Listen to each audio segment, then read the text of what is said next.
Hi,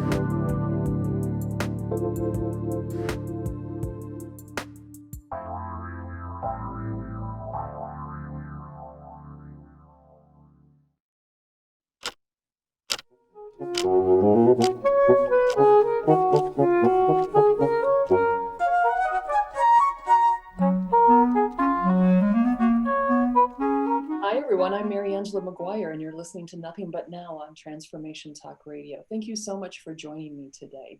You know, the purpose of this show is to support people in their mindfulness journey, to having greater mindfulness in their lives, which means being present in the moment without judgment. And one of the things I've been talking about in particular lately is the relationship between our habits of mind, those deeply embedded habits that lead to mindlessness, and the issue of racism or the experience of racism.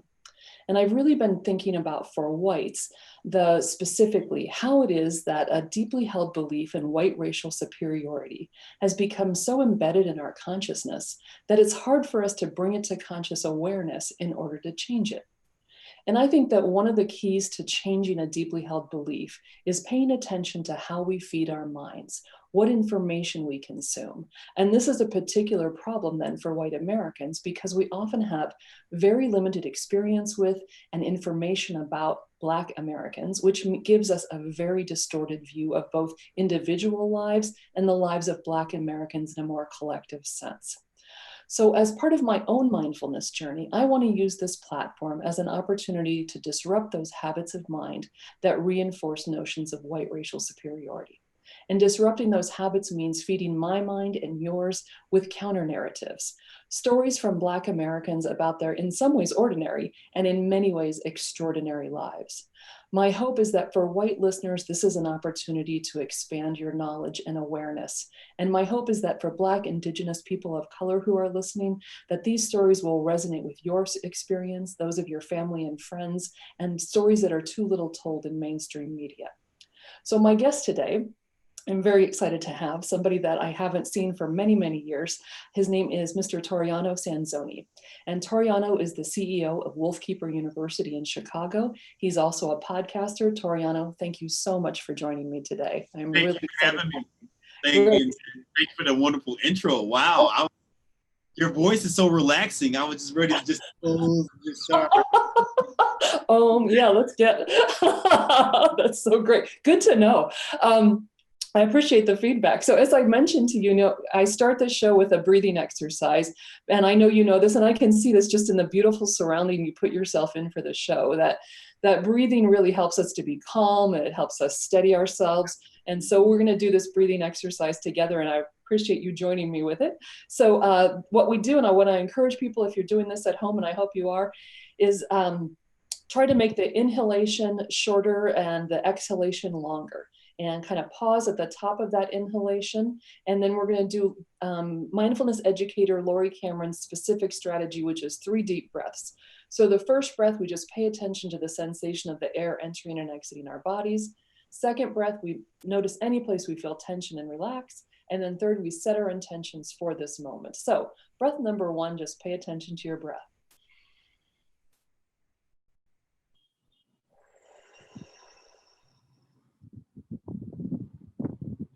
Breath number 2, relax.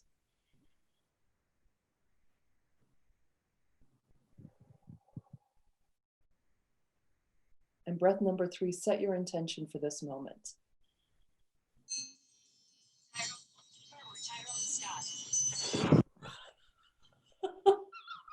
Or turn off your phone, whatever comes first. So Toriano, thank you for joining me in that. And thank you for joining me today. I know you're in Chicago and I see the light out your window. I don't know, this is a really beautiful setting you're in. We're going to talk about whatever you want to talk about today, as I said in our call last week, but I was curious about Wolfkeeper University. I'd really love for you to tell us about your business. So Wolfkeeper University, we've been training dogs for the last 20 years here in Chicago. Wow. My business partner, actually that's who called me, 18 years. We specialize in doggy boot camp where we keep the dogs for 30 days and we train them. We do private lessons, group classes, seminars. We're we're starting a seminar series that'll start here in Chicago on next weekend, actually, and then Nashville, then Astoria, New York, and then Manhattan, and then and we're doing our podcast. The Wolfkeeper show. I wanted to start to highlight just how many fabulous people that I meet daily through dog training, just to show that dogs bring people together. And then I wrote a book called Dog Training with Love, which is available on Amazon. Oh, great. Okay. Yeah. And what's the website where people could go and learn more about Wolfkeeper University? You go to Wolfkeeper, the letter U. Okay. Okay, that's great. Wolfkeeperu.com. And so I heard you say on your show this morning, because I got to listen to some of it, that you have a little, I don't know what your dog is, a little Frenchie, did you say? French Bulldog, Johan Jones. You met 3 people this morning just out walking your dog. Oh, for sure. I met a woman named Grace and her Akita named Papu this morning, walking their dog. I mean, we exchange. Actually, we're gonna connect and I'm gonna help her train her brand new Akita puppy. But yeah, and I intentionally, my little dog is walking around and he has clothes on. He has his little designer chain to help entice people. But yeah, dogs make people happy and dogs bring people together. That's amazing. Is that why you got into this business? I mean, what was? I was after I graduated from Gustavus, where I met you, the great, one of my instructors, one of my great communication instructors. I went into marketing, so I was designing men's underwear and watches right out of college, and then that turned into working for Prince at a club called the Lounge, and I got involved with the actual music labels, BMG Records, Jive Records, and the bar. So the music industry crashed in 2001. I literally didn't know what to do. Because I had been in music. That's all I ever wanted to do. I knew what I wanted to do as early as 5th grade, music industry. So when it crashed in 2001, I had no idea what I wanted to do. And then one day I was like, I'm going to train dogs. And so then started training, and as they say, the rest is history. And did you grow up around dogs? Yeah, I have a great childhood because my mom, her and her girlfriend loved Afghan hounds. So I had my grandmother, and I said I wanted one. So my great grandmother, Queen Clarice Reed, she bought me an Afghan hound in 1978. And that dog was about $700-800, which would be equivalent to about $5,000-6,000 now. That was one, and then 2, Afghan hounds were just a breed that Black Americans wouldn't necessarily have. Right. Because it's even today, if you see someone with an Afghan hound, that's kind of an anomaly. But long, gorgeous, flowing hair. You seen this breed before? Oh yeah, my brother used to have one. Yeah. Oh no way. Yeah. That is so random. Yeah, Peaches. That was the dog's name. I don't know why I remember that, but I do. Yeah. Yeah, I had Brock, I had Star, I had Aki and Asia. So we had 4 of them. So I was, only child growing up with 4 Afghan hounds, which require a lot of care. And then my grandmother, Betty Williams, she was purchasing German Shepherds for like $5-6 grand back then, which would be equivalent to like 30,000-40,000. I had this amazing foundation. Yes. 4 years on the planet. I was inundated with, this exceptional breed that most people don't get, a rare breed. The amount of money that was spent. So I've known dogs on a higher level my entire life. So when I got involved in the dog industry, after training with my different mentors, I accelerated pretty fast just because it just reconnected. I had already had the foundation for it. Yeah. Do you have a particular philosophy as a dog trainer? My philosophy is that the dog is the final manifestation of what's going on in your life. So whatever you have going on, it's going to manifest through the dog. So the dog's like this walking hieroglyphic book. That's what I'm really training you as the owner or you as the pet professional is how to decipher those hieroglyphics. Do you think there are people who shouldn't have dogs? I think everyone, actually, I think just the opposite. I think everyone should dog or a cat. I mean, there's 90 million registered dog. I mean, there's 90 million registered cat owners. There's over 68 million registered dog owners. Mm-hmm. But if everyone had a dog and everyone had trainers like us, then we'd be able to, be like the first entryway to breaking down and understanding what's going on in the person's life. Because then we could prevent suicide, we could prevent domestic violence, we could prevent hatred, we could prevent all kind of different things that happen every day in people's lives, because that goes back to the beginning of time of caveman and wolf. Right. And the relationship they developed. Yeah. Wow. Okay, we're going to take a break in a second, but I want to ask you too about the difference between people getting purebred dogs and shelter dogs. Do you encourage people one way or the other? I tell people, when you think of shelter dog, think of I'm on a project, and be prepared to spend $10,000 on that dog, because you're undoing someone's behavioral issues. It'd be the same way if I said, have a baby or go adopt a child from Rwanda. Right. Unless you're willing to invest in the psychological care of a child that's been sexually abused, right, which years of therapy.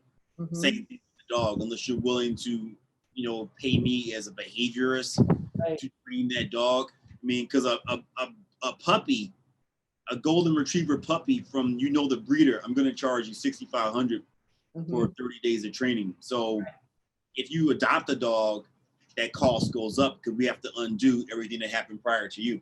Wow. Okay. Well, let's take a break, but when we come back, we're going to pick up right there, because I'm really interested in that idea of investment, because I think people take getting dogs for granted. They don't think about the investment of time and money that goes into it. So yeah. Okay. Well, we're going to pick up right there. But folks, you're listening to Nothing But Now on Transformation Talk Radio. We'll be right back.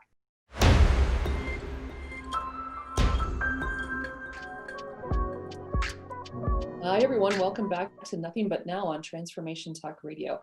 And I'm here with my guest, Toriano Sanzone, or as I knew him when he was, shout out to Gustavus Adolphus College in Minnesota, Tori. So we've been talking about dogs, Tori, because that is your primary work now. You've started Wolfkeeper University. People can contact you at wolfkeeperu.com. And I know you also have done a lot of work to help people like vets get dogs. Is that right? Absolutely. My father, Thomas Sanzone, was a veteran Vietnam. My grandfather was a veteran Korean War and a Chicago police officer. Okay.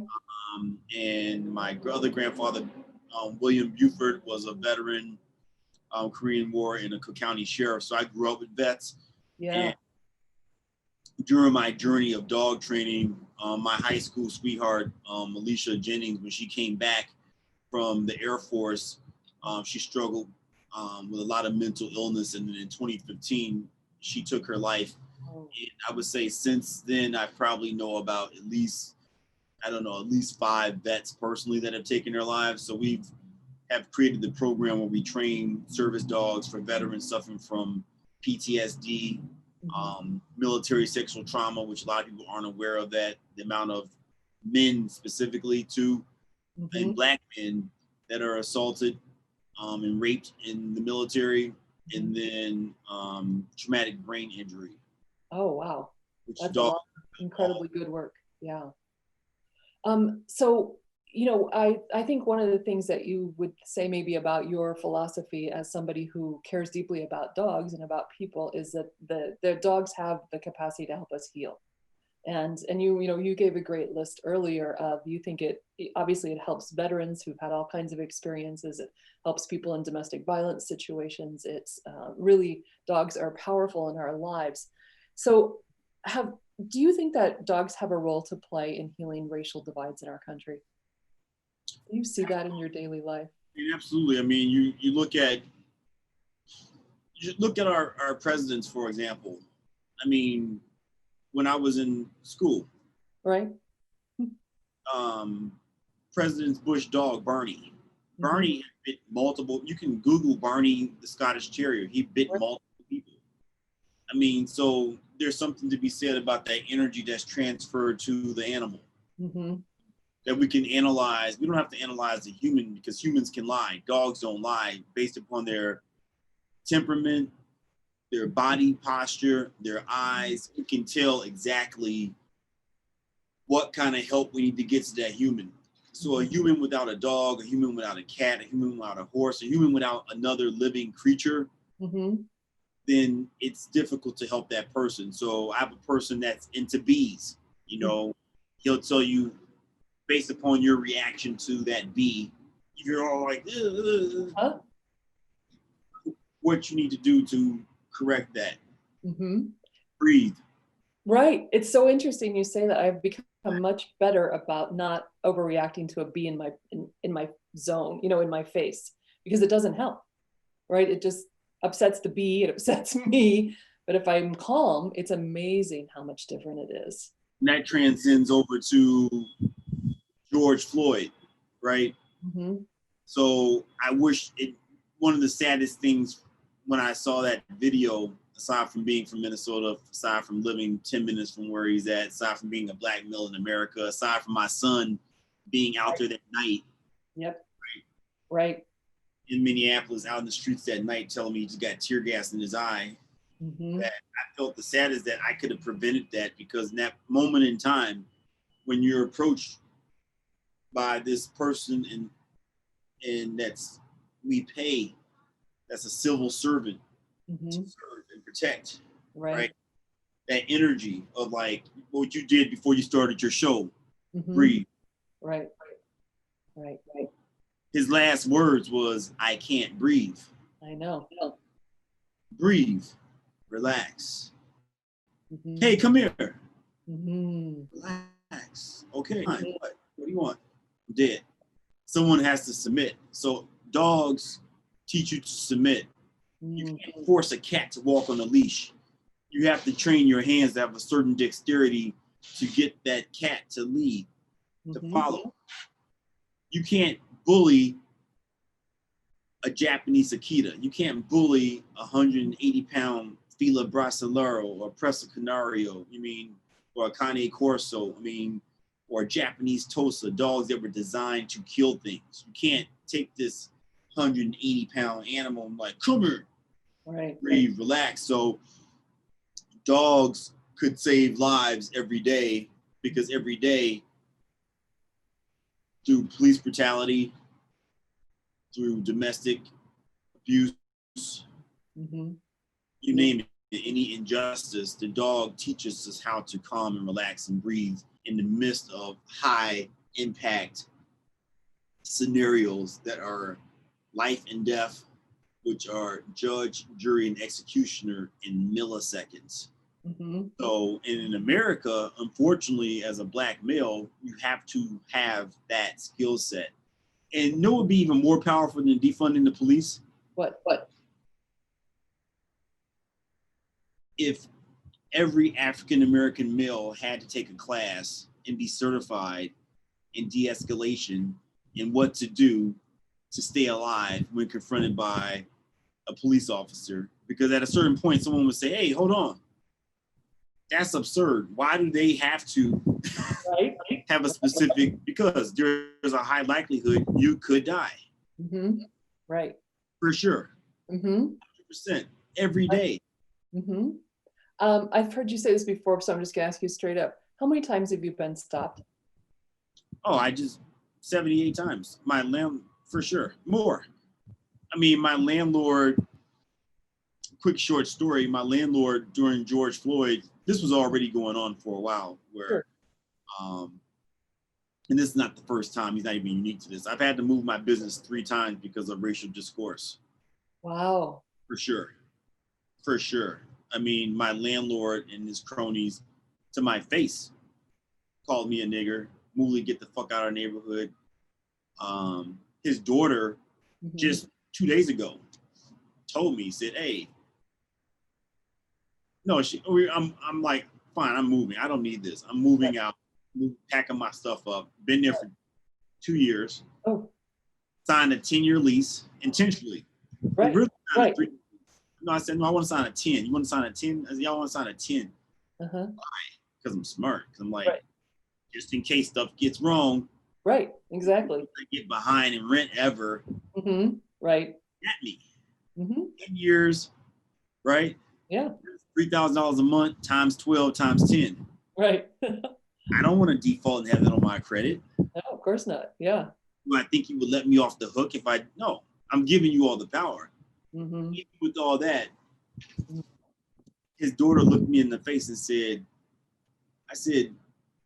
she said, you cause us nothing but trouble. How? Like, you all would take my money. Doesn't matter. Mm. That's that level of racial tension because something psychologically kicked in when they saw me doing that well. Right. The more threat to America is not a person that poverty, which is cultural, being broke, which is temporary, rich is temporary, wealth is cultural, but people that truly are between poverty and being broke are easily taken advantage of. But college educated, Gustavus Adolphus College, $250,000 in education, right? Traveled the entire world from Africa to Europe, yeah, all across this country. I get called a nigger on my own block after putting $40,000 into another person's building. This is just Tuesday. This is not even 8 months ago. This is This is Tuesday where I'm leaving. Cool, I'm fine. I'm out. I walk in. I turn around. 1 cop, 2 cop, 3 cop, 4 cop. Wow. I said, this is why we're at today in this world, because a privilege allows you 4 officers, this is verbatim, to stand here and watch me move boxes from point A to point B. Not because I couldn't pay my rent. Right. Not because I'd done anything to anyone. Right. 100% because, as his daughter told me, we don't want you here, you piece of shit. Period. That's the end. Right to God. All you can do during that moment in time is breathe, relax, follow the wolf. Because if I don't treat them like the pit bulls I train, the Cane Corsals I train, animals that can truly cause life, and all that I've learned through dog training at that moment, that intricate moment in time, I cannot just only do one thing that can have me in prison for life. Right. I can say one thing. Right. It can go wrong in milliseconds. I think it's, as a white woman, I hear you and I don't disbelieve you.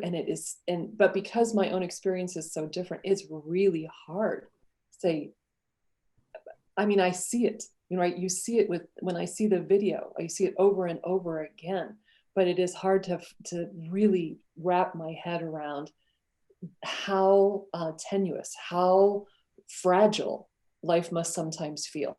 And to be able to, to have that conscious awareness, to have to know in every second when you are going to be at risk, to anticipate so that you don't say one thing, don't do one thing that causes somebody else to overreact and to take your life or to arrest you or to do something else like that, right? Something that's going to have permanent negative impact on your life if you even survive it. It's really hard to imagine what it's like to live with that day in and day out. And sometimes it's not even doing anything in particular. Right. It's just being. So as I'm moving out, so I would say, fine, let it go. Breathe. Right. My business partner who called me, I said, look, they say one more thing to me. So now I said, I'm prepared to go to jail today because I'm tired. Right. One thing, I'm already moving. As I told him more than once, you've already won the war. Right. Right. What else do you want? This is not the first time in history where Black folks have had to move away from a place they're not wanted. It's not the first time someone has had to move someplace they're not wanted. They just never expected me to do all that I was going to do once I got in there. I was supposed to fail. So we're going to take a break, Tori, and when we come back, I want to talk more about, because I think you have some really interesting things to say about why is it that as white Americans, we are still so afraid of African Americans. That's kind of, because I think that's what it comes down to. I think that's something you and I have talked about a little bit, and I want to hear more about that from you. So this is Nothing But Now on Transformation Talk Radio, and we'll be right back after the break.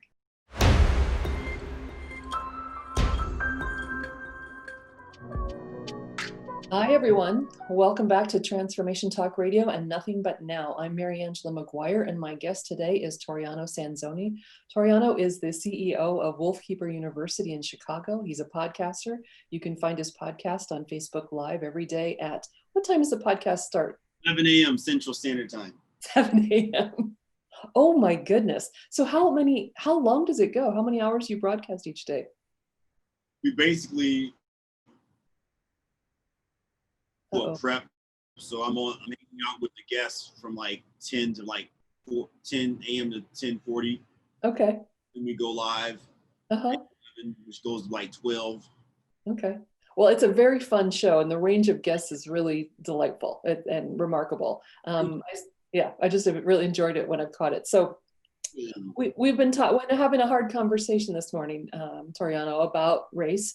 And you know, I always think it's important for me to acknowledge that I get to choose to have this conversation. I could ignore this, I could walk away from it, and you don't. You don't have the privilege of not talking about race, or the freedom, maybe is another way to put it. And so one thing I've been thinking about as we've talked last week, and just given the current moment, it seems to me, I heard a young woman from the Black Lives Matter movement. I'm sorry to say, I forgot to look up her name, and I don't remember it, but she said, you know, really, white people ought to be glad that what we want is equality and not revenge.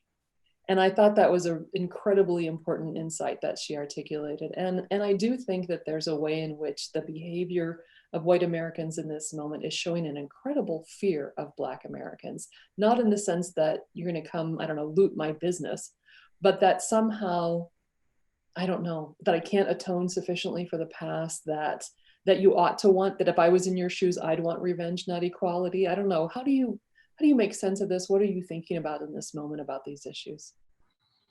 I mean, you said just amazing, the word fear. Mm-hmm. And one of the most prolific hip hop artists, Chuck D from the group Public Enemy, wrote a song in the 80s called Fear of a Black Planet. That is still relevant now. And the thing that we have to really recognize is that it's really just the miseducation of the human culture. That's all it is. Because if we understood really Black Americans, Hispanic Americans, Native Americans, anyone that has American at the end, we'd be like, wow, I did not know that. You mean, so I'm only 4 generations free. Right. So my mother, right, kind of free. My grandmother, kind of free. My great-mother, barely free, because her father was a slave. Right. So we got to give people that lesson by itself. So she was born in 1919. Right. So you take slavery up to 1856. It's not like 1856, 1919, there's this big gap. Right. And it wasn't like, oh, my bad. Right. Yes. Yes. Now you get all the rights and privileges. Go for it. No, you be free. Yeah. Well, and you know, Charles Blow had an article in the New York Times this morning about the Senate race in Mississippi. If Mike Espy wins, he'll be the first African-American elected to the Senate from Mississippi since Reconstruction. That's over 130 years. I mean, think about it. But I mean, think about, am I really free though? Right. What do you think? How would you describe it? No, it's impossible. Not in America. But our predecessors, my Black predecessors, knew this. Go ahead. I'm sorry. Billie Holiday moved at a certain point to Europe. Miles Davis moved. Lenny Kravitz moved. Prince moved. I mean, the amount of Black Americans that reached a certain level and realized that no matter how much money I have, it doesn't even matter. It's just on a different level, because that's the part that a lot of people, the school systems have failed, because you take slavery ended, but then after slavery ended, then you had sharecropping. Right. And change. The invention of the police to corral, they needed, because it was an industrial labor that you needed for highways and whatever else. But then chain gangs, which some prisons throughout the South still have some of the most notorious. Angora in Louisiana is one of the most primal prisons in the world. Yep. And it still exists. Right. But then chain gangs, now you have Jim Crow. Then Jim Crow, you have separate but equal. Then you got just good old fashioned racism to yesterday. Right, exactly. Tuesday. In 2020, a white woman is sitting there with 5 white males and 4 cops screaming at me. Right. I'm her client at the end of the day. I'm her customer. Yeah. She kicked me out. I'm Toriano Sanzone with my Gustavus Adolphus College degree, traveling all around the world, with living in a place that most people will never be. Right. Didn't matter. No, because first and foremost, to her, you are Black. And that's all she needs to know at a certain point. Right? Well, we spend trillions of dollars to identify what this color means. That goes back to what you told me in communications. I mean, they spend trillions of dollars to identify that Marilyn Monroe works for a reason. Right? Blonde, blue-eyed. Right. Look, you mean, there's marketing says that you're not going to see me in a newscast or being the mediator for the presidential debate. Right. I should. Right. Chill out, relax. Shut up. You talk. Because you're controlling 2 gorillas. Yeah. Right? But that's not what society says when you look and see who's on TV and who's not. So part of that fear is through trillions of dollars that are pumped into advertising and marketing. Right. Think about just the radio. So you take Clear Channel, owns most of the radio channels. So you're the president, CEO, right? Miss Maguire, you're now the CEO of Clear Channel. Okay, great. And our product I want to promote. We want to promote pedophilia videos. We want to put commercials on your radio network. And we're wondering, we're going to spend $10 million. Are you down for that? No. 15 million. I don't think so. All right. Different idea. Okay. Forget commercials. Okay. There's songs about pedophilia. It's not a really commercial. We're going to do just music. Right. You wouldn't do it. No, I wouldn't. Yeah. You have that control to say no. Yeah. People will go crazy. Right. Yes. It's so far from the norm. It's not acceptable. Right. Pedophilia, the abuse of children.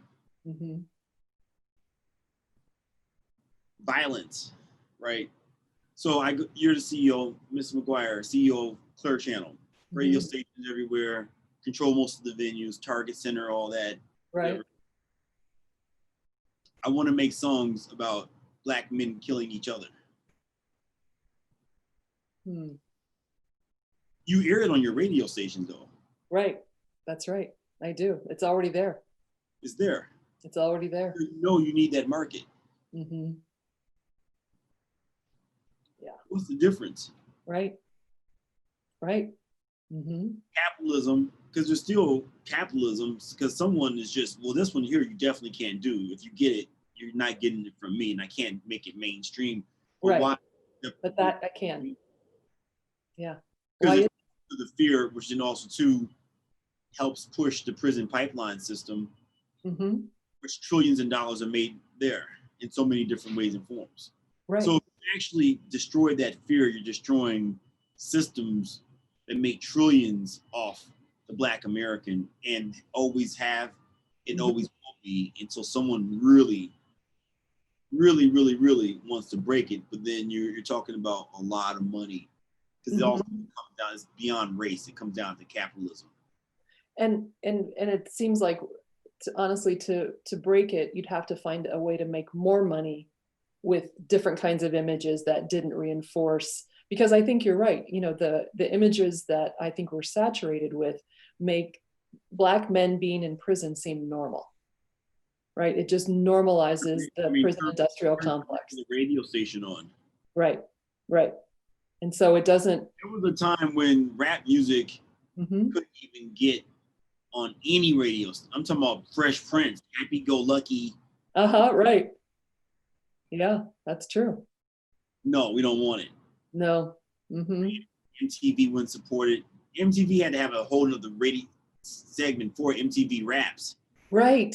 They didn't want Michael Jackson on there at first. Right. They didn't want Black anything. But now they know that it sells because the youth of America, the white youth of America, purchase it. Right. And is comfortable with the imagery that it portrays. Really comfortable. Yeah. And it's kind of, you know, why I'm doing this show. It's how do we feed our minds?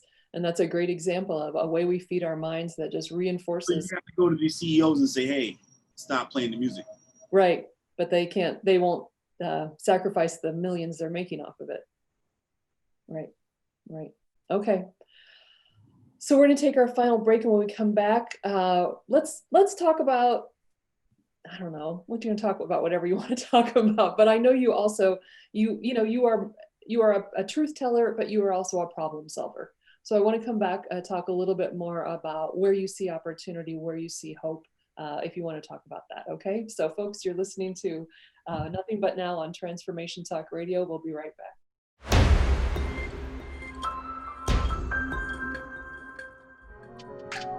Hi, everyone. Welcome back to Nothing But Now on Transformation Talk Radio. And I'm here today with my guest, Mr. Toriano Sanzone of Wolfkeeper University.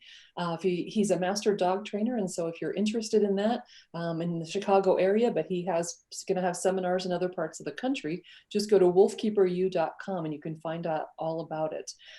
So Toriano, we've been talking about the problem of race in America. And I think that one of the things we haven't quite said, but I think it's deeply implied in everything you're saying, is that I don't know that there's a problem you could talk about in America that isn't related at its heart to race and to whites needing to try to maintain a racial superiority or an advantage in terms of power, and trying to keep, as you said, and yes, such a great distinction between, you know, being poor as a cultural thing and wealth at that other cultural end. And trying at capitalism's heart, trying to keep people in place because we need cheap labor, we need people to buy cheap products, but there's really no aspect of our life that isn't impinged upon by some of our racist ideologies. Would you agree with that? Yeah, I mean, absolutely. I mean, I think part of the problem is that regardless of your color, just humans in general, we don't like change. Yeah, that's true. Very few people want to embrace change, whether it's moving, right, your hair, changing your whatever, that's one thing, just to teach people to embrace change and to move towards change. So my neighborhood, North Lawndale, where I grew up, is becoming slowly increasing Latino. Okay. Great, cool. Right.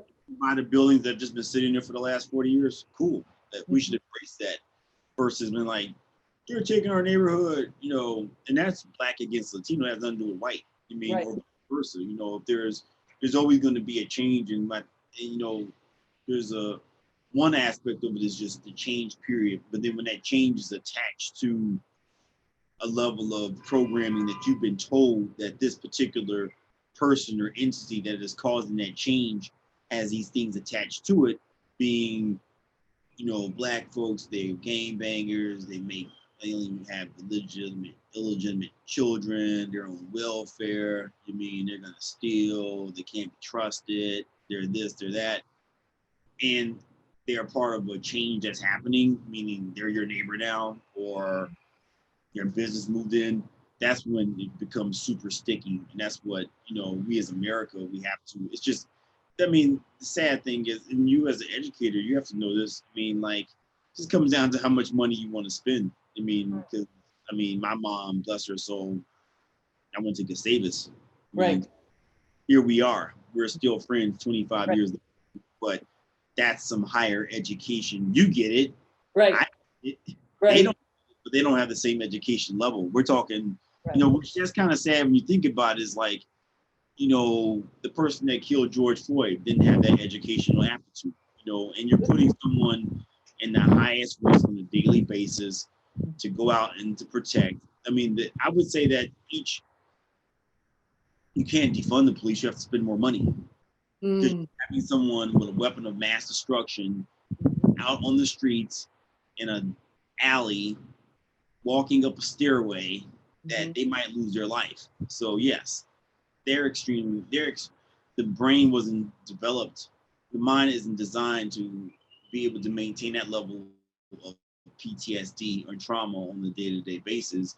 You have to spend, I would say, at least, if an education at Gustavus to go out and change the world is $250,000, then how much do you spend on someone to make a decision on to take someone's life every day? Wow. Surgeons spend money. We don't want a discount surgeon that said, "Oh yeah, I went to discount medical school." Right. I'm a CA medicals. I might get it right. I hope. My job is to save your life. As a police officer, my job is to take your life if I feel that it's justified. What kind of training does a person have to have in order to be God? What would you do differently? I mean, what would that training look like to you? What do you think is possible for police officers to be able to make? I can fix it tomorrow. You could. Okay, tell me. Fix it tomorrow. One of my weapons instructors, John Farnham, is one of the best on the planet. He's one of the few. He's about 75 years old. You'd have to digitize what's in his brain super fast while he's still with us on this planet. And you'd have to spend a whole bunch of money and go back and retrain. You'd have to do I'd audit if I was the president. President Sanzone, what do you do? I'm going to hire John, and I'm going to require that everyone goes through this certification. Okay. And it'd be one of the most diligent. You feel like you're becoming a Navy SEAL in order to be a police officer. Thank you for saying that. That's what I wonder about, is if we can train Navy SEALs to manage their breathing, their heart rate, why aren't we training police officers the same way? Everyone would make it through. Oh, I guess, right. You'd have a shortage. Okay. But you rate the criteria, now you have a shortage. So you have to drop the criteria in order to have bodies. But look at the damage. And it's not just what happened to George Floyd, as tragic as that one thing was, but look at all that comes out of that. Look at the way neighborhoods are over-policed and others. Yeah.